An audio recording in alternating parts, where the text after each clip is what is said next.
Okay, this is Brian's sequel to his first novel, but the cool part about this is on the very first 3 books that he did write was under a pseudonym, and the author's name was Jay Sherman, and the books were called Manifesto of a Madman for Good.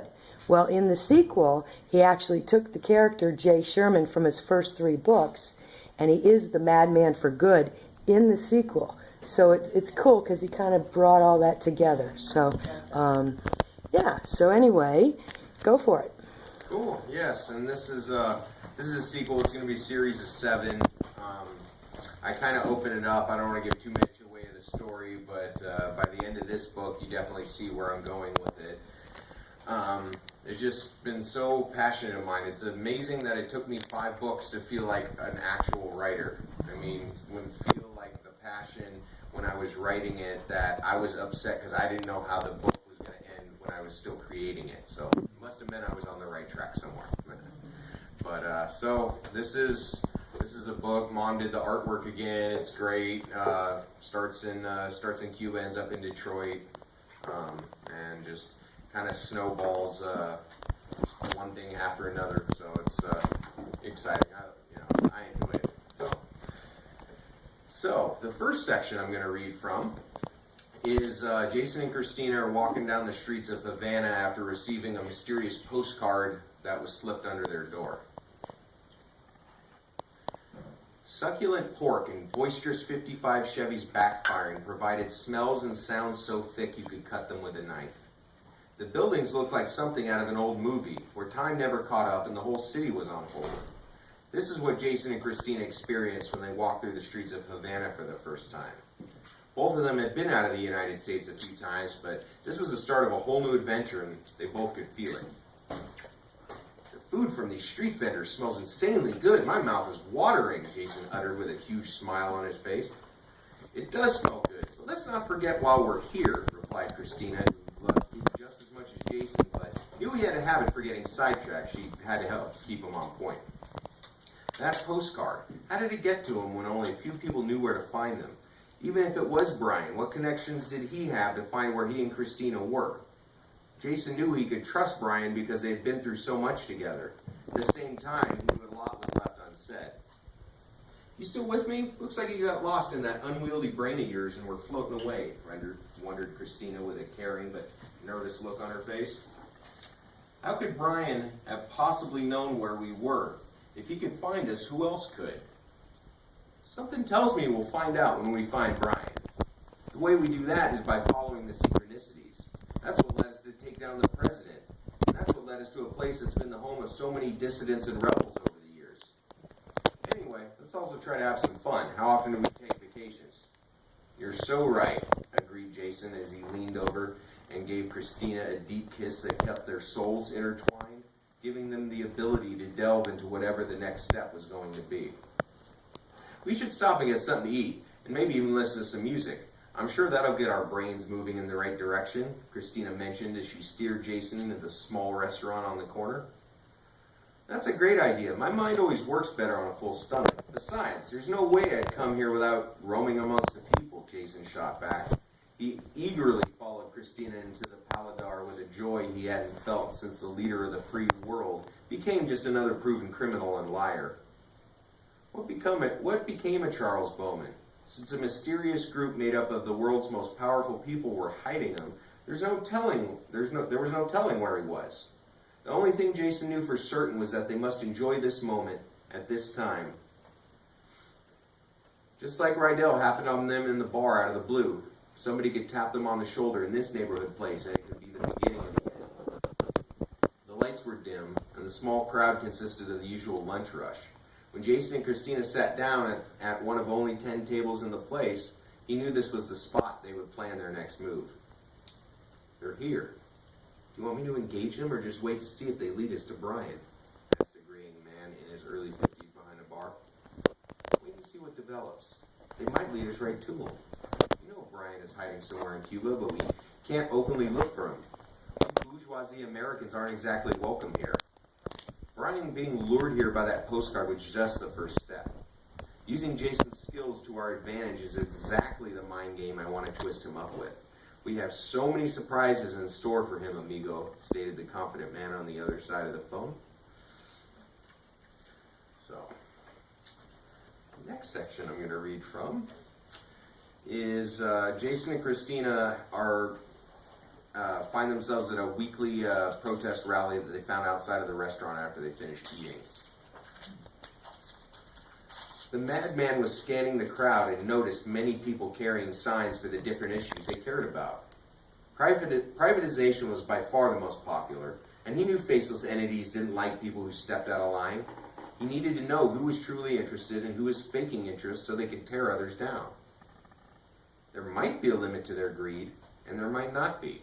What I can tell you is that I'm a relentless hunter and gatherer of unadulterated truth. Whatever ugliness lies behind the scenes, I'll be there to uncover it. Many politicians, appointed and elected officials, all cower to somebody. Our goal is to find out who that somebody is and bring them down so that they can never hurt anybody again. He's still sounding pretty vague, but at least he's closer to a point, Christina retorted, who was trying to listen because she liked his philosophy. Now that she thought about it, he sounded familiar. How do we find these people who make huge profits off the cleanliness of the water we drink, the quality of the food we eat, the chemicals we buy and produce, and the thoughts we may or may not have in our heads? We start by realizing that to truly succeed, we must all become mad people for good. We must ensure unrelenting positivity runs through everything we do. Because although the people we're up against will stop at nothing to hold us back, we must show them that their power is illusory because we've allowed them to have it. We must let go of the idea that all people are out to do us good, and also the idea that everybody is out to do us harm. Discernment is the key to all interactions. If we believed everybody in the world was out to get us, we might never trust anybody. If we want to build a worldwide coalition to end the destruction of our species, then we have to upend their worldwide movement. They might have bigger guns and more money at their disposal, but we have something much more powerful. We the people have the will to see them pay for what they've done. We have the will to see their false promises and silver tongues are just a means of gaining more power and more control. We need to show them that we have the real power because there's way more of us than there are of them. Christina and Jason began looking around to see how the madman's message was being received. Some Europeans were roaming the crowd, but most were local Cubans who needed something to light a fire under them. Because no one had been screwed over more by both sides than them. They had a revolution and installed what they thought was the answer to American imperialism and control of the world. Then the world shunned Cuba because the U.S. government made them. This caused the Cuban government to be focused on control, stamping out dissent, and firming up their grip on power by telling the people just enough of what they wanted to hear. You think this guy means what he says? Jason asked Christina, no longer in a whisper, because the crowd began to scream and cheer for the madman who finally made a point they could get behind. I believe he does mean what he says, that it's possible to bring everyone together around a common cause that's in all their best interests. I believe he believes that, explained Christina, who is going from skeptical to a little less cynical. So you're not totally on board? You think it's a line of BS? Jason wondered. I've heard a lot of people say a lot of things, and most of the time it turns out the exact opposite of what they say. How can this guy be truly as good and passionate for collective uplift as he says? Or should I say, as relentless in the pursuit of positivity? Jason knew she might be right, but he noticed the look on her sun-soaked face was the same as his when he thought he saw Aaron for the first time. Did Christina know this guy? The more we raise the issue of being treated like pawns and worker bees, the less smoothly it goes for the elites. The less smoothly it goes, the less profit is made. The less profit that's made, the more lives that can be saved. Once they see we've been reading between the lines and can spot what's hidden in plain sight, they'll realize we have the upper hand. Our purpose is to bring real people together. The madman was now staring directly at Christina with no attempt to hide himself. I love you all. I love humanity. That's why I do this. That's why I'm a madman for good. So the third section I'm going to read from is Jason and Christina, after escaping Cuba kind of by the skin of their teeth, are now driving down the street in Detroit because they followed the clues to Detroit. They pulled onto the street for what would have been a 10-minute drive if there wasn't traffic. But that was practically impossible since it was right in the middle of rush hour. The sun was fading away and the remaining light reflected a yearning for a better society off of closed factory after closed factory that had moved overseas. I wish we could do something about this. The government gives tax breaks to companies who move their factories thousands of miles away, putting many Americans out of a job.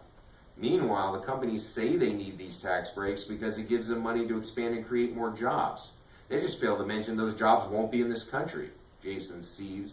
His face was getting red with anger the more they drove down the street. That is very true. We have to deal with rampant unemployment, which causes a drain on natural resources because the infrastructure that kept it affordable is gone.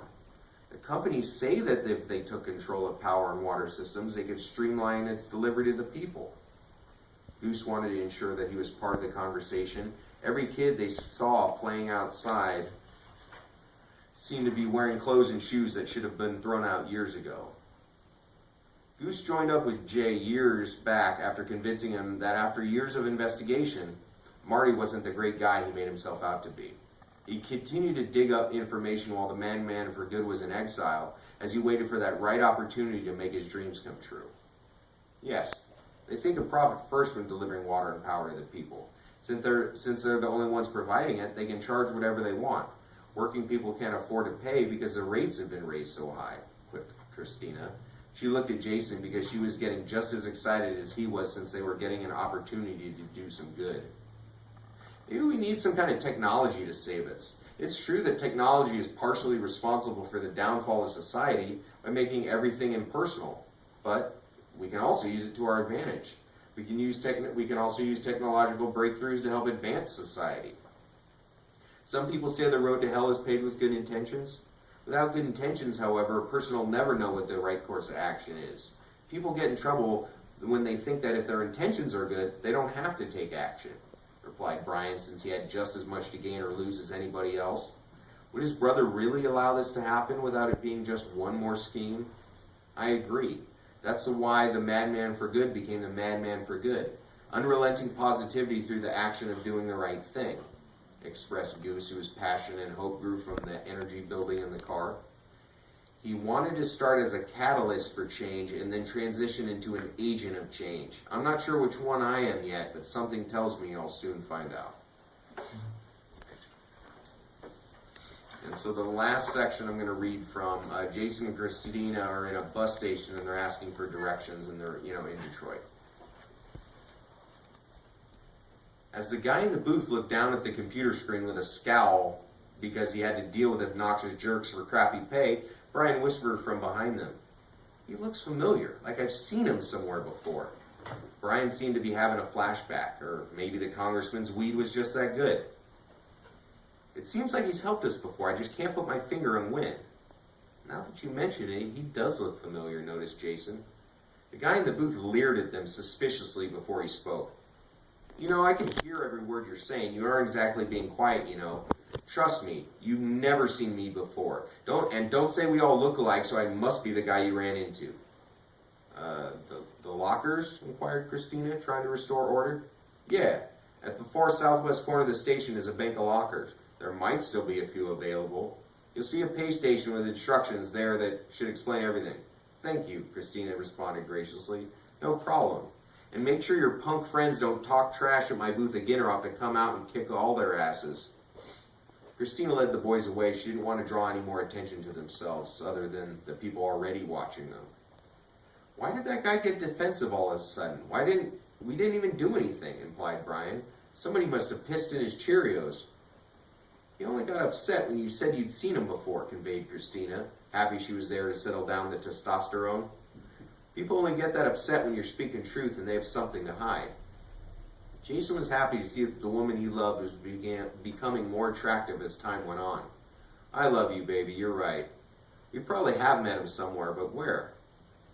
Just as Brian was following Christine and Jason to the lockers that were now only a couple hundred feet away, it dawned on him.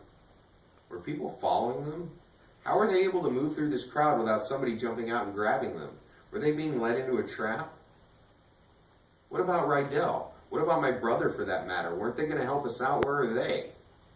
That's a very good question. But right now, we just have to grab whatever's in that locker, suggested Jason, because they were getting closer to what led them to Detroit. I pointed them to where Marty hid the information. Should I take them down now? Inquired the guy in the booth who had picked up the phone. Not yet. Just keep an eye on them. We need them to open the locker, grab whatever's in there, and then we'll take it from them. After that, be creative. I know this isn't as exciting as being security at a rally or anything, but you're doing your part to keep the American people strong. Expressed a mysterious voice on the other end, which had a strange tone to it, almost like it was healing from a facelift. I know you're down for the cause. You helped us stop Aaron. And even though he was lost, we know you can still help the entities. Without them, the mongrels would take over. Understood, sir. You might not be serving anymore, but you're still my commander-in-chief. Christine and the boys walked up to the locker with combination in hand, not noticing the two men who had been following them 100 feet behind since the info booth. Now that I think about it, we have seen that guy before. He was security at the anti-immigrant rally in New York. He directed us towards Aaron. Remembered Jason as Christina began to enter the numbers. You know, I think you're right, stated Brian, whose brain moved from food back to the task at hand. You think Rydell and my bro sent him? Maybe. But they couldn't pull something like that off since the 6 entities don't support them anymore, or so they said, but then again, who knows about anything at this point? So, those are the 4 sections, and it was...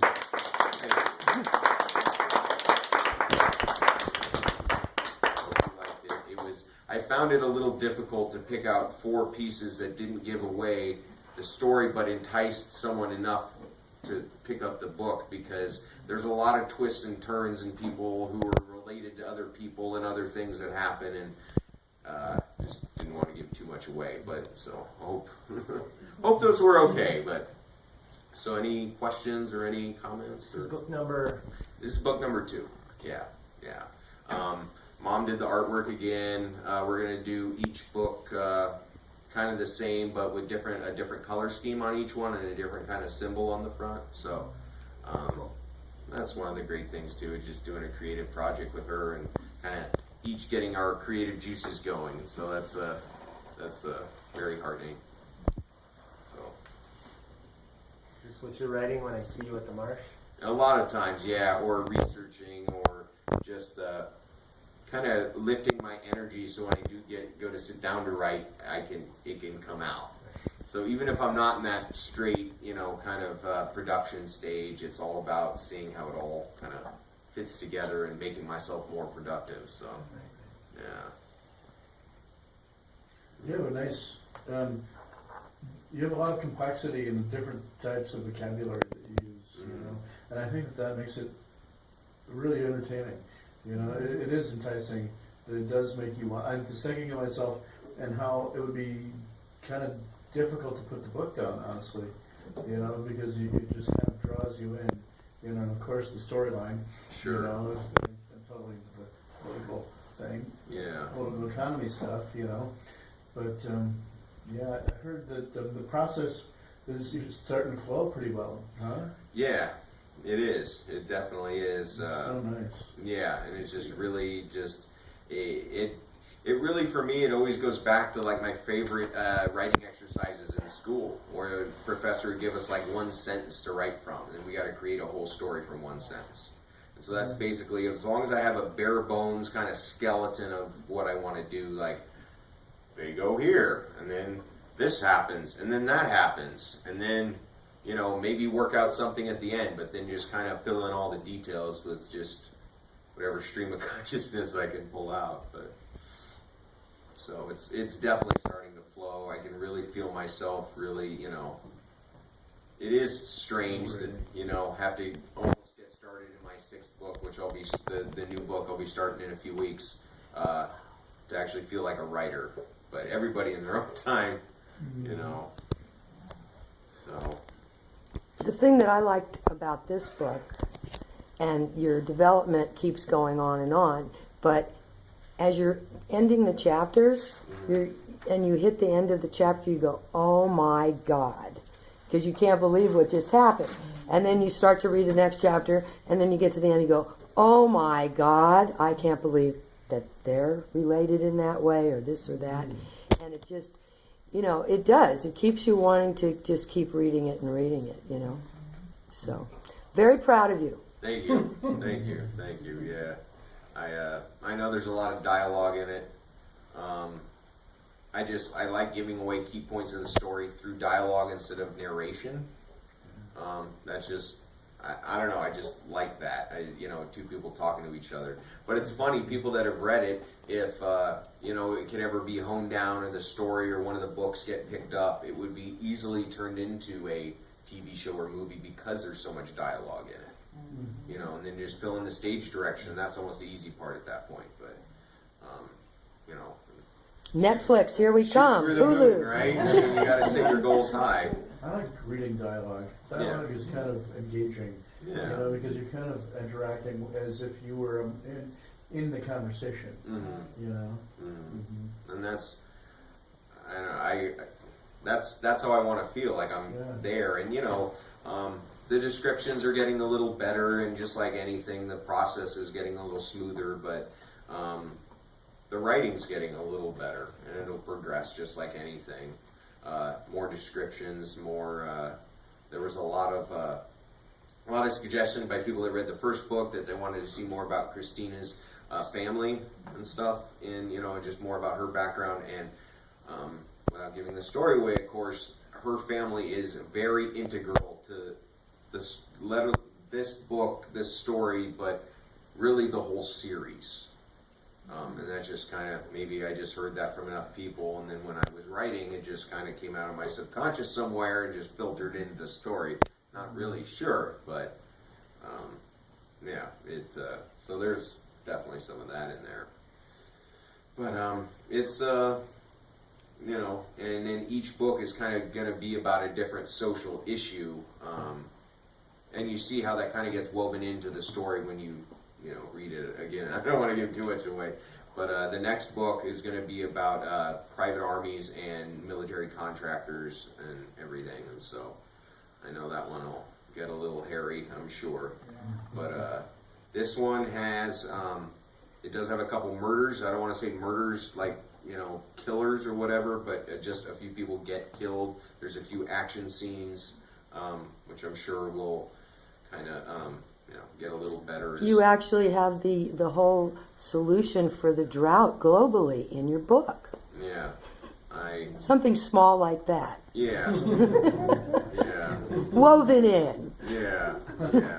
Or what I think is, I'm not a scientist. I don't know the scientific answers for all that, but I'm kind of a dreamer. I'm a idea person. If somebody can put in the details to, that, then that would be awesome, but so it just, some stuff just seems so, elementary, and maybe the reason we haven't found answers to the drought and to the environment, to all these things, is because the people who've had power for so long aren't going to exactly give it up without a fight. Maybe they just haven't figured out how to make money off of it yet, But then, if you listen to someone or read someone like Thomas Friedman, Hot, Flat, and Crowded was a very good book.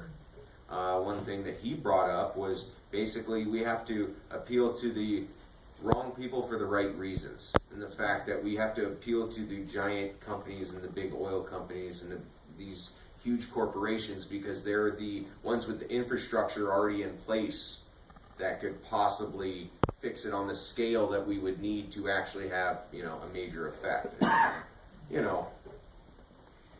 I guess It seems that you could be environmentally successful in that respect. Yeah. But for some reason or another, it seems to me that society as a whole detests that whole concept because it doesn't allow anyone else room to breathe as far as becoming successful. Yeah. The innovators, for example. Yeah. I'd like to believe it was the innovators and the social as well as technical innovators who combined together come up with this new way that, and people who work together, as more people involved in the process of victory, rather than saying the petroleum industry, the fossil fuel industry, for example, who holds most of the leverage as far as climate change in particular.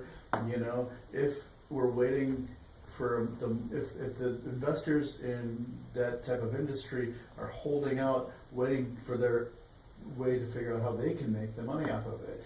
You know, of course, they've got bad motives to start with, but at the same time, it's kind of a corrupted system in that respect. Oh, well, definitely. And I mean, of course, we obviously know it. Well, yeah, but I mean, the fact that, you know, Thomas Edison had the patented the electric car over 100 years ago. I mean, if that was able to naturally develop since then, I mean, But it'd be so far advanced right now, it wouldn't even be funny, but. Or if Nikola Tesla would have won. Oh, yeah. Right, yeah. Oh, yeah. Air, running on air. That's all about the electromagnetic, like, oh, I could go off about that forever, but that's, I mean, you know, you're talking completely unending energy out of the air that never runs out. Yeah. Of course, if we're sucking as much energy as it would take to power the entire world out of the Earth's rotation, I mean, I don't know enough about science to know if that would really affect anything, but Probably they'd add the security system, because if Tesla would have won, then the government could push a button and they could just zap you. yeah, see, yeah. Exactly. Bye-bye. So there's the upside and the downside, just like anything. Exactly. So it's a, you know, it's a battle, it's a journey. What a great adventure. Yeah. Huh? Yeah. It's good writing material. Thank you. I think one of the things that I liked about your book, and just from you reading it, because we know you, but it also sounds like you can hear you in it, which is really important. It sounds like people talking. It sounds like you because we all know you, and that's like, okay, that's Brian. That's how he talks, and that's how he speaks. But that's good because that's your voice. So you want it to be natural, not Exactly. And if I could get to a point where I could kind of smooth that in and make that just really flow even better than it does, you know, then I would kind of find my voice, and maybe I found my angle in, you know. There's been a million things done, but so. And in the end, you know, it's probably just, you know, the utter optimist in me that, you know, wants to try to do something good. However fruitless or however, you know, it may not work out, you know, I have to do something because I'll feel, it's more than feeling bad if I don't. It's feeling like I, you know, missed out, you know, the ultimate regret. So. I agree. If everybody felt that way, it'd be a whole different world. Yeah. Well, you already have succeeded because you're following your passion, and there's so many of us that have passions that we don't follow for one reason or another. So the fact that you're doing it is admirable. Yeah. Thank you. Right there. Thank And you. if you do make it big, and you go book on tape and all this stuff later on, read your own books. You got a good voice for it. So. Oh, yeah. I mean, I always loved doing voice stuff. I wanted to be a play-by-play guy, like doing sports forever when I was growing up. And then somewhere along the line in school, I just kind of went after the writing a little bit more. But, I mean, I'd love to do voice work, you know. I've always loved that. That's why I loved theater classes in school, because it was just, you know, I loved being on stage, and just, it was just freeing. I mean, I'm sure you could, you know. I think we could relate probably to that, produce the book on tape pretty cheap. You know, Oh, yeah. I can't. I have bad ADD, just a little Sure. child, and it's hard for me to actually read a book. Yeah. And Right it there was, with you. it was a lot easier to hear you read it than for me to try to read it. But I was impressed with the progress from the first books until now, and really, just as a suggestion, I'd be willing to do what we need to help you make some CDs, you know, because I don't know if there's other people like I am, but I bought the first book because you're my friend, but Well, sure. it's so hard for me to read it, you know. Yeah. But I'd definitely be more interested in something like that. I'd be willing to help you with it. Oh yeah, no, that would be cool. I mean, I know there's a few avenues to do that. Audible.com, I guess. I don't know why you Shout couldn't out. just record yourself. I mean, Yeah. it's your material. Yeah, no, that's You true. know, I don't know why you can just self-publish. Get a stack of CDs or DVDs at Costco, and Well, that's true. Yeah. They're cheap these days because nobody uses them yeah, I anymore. really think that would be kind of easy. You know? Yeah, for sure. Everybody reads things a little bit differently too, and if you're Yeah. reading it and you do a book on tape, the inflection is going to be there for the intent too, so nobody's going to misinterpret anything. But it seems like that wouldn't be something that'd be all that expensive to do. Yeah, no, definitely.